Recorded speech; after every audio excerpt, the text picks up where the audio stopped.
তরফ থেকে ঘোষণা করা হয়েছে।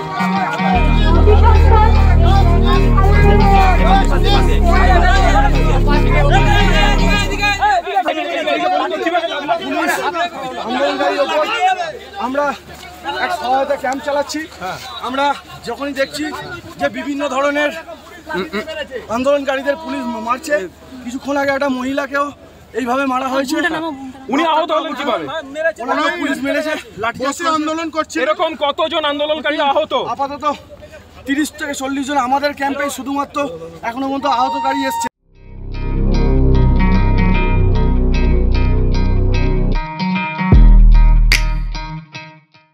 নিয়ে যাচ্ছে just like I M a criminal. আমি তো কোনো ক্রিমিনাল নই যে আমার কোমর ধরে আমাকে নিয়ে যেতে হবে। আমি যারা অসুস্থ হয়েছে তাদের শুশ্রূষা আমাদের ক্যাম্প করা হয়েছে, ওখানে সেই ক্যাম্পে নিয়ে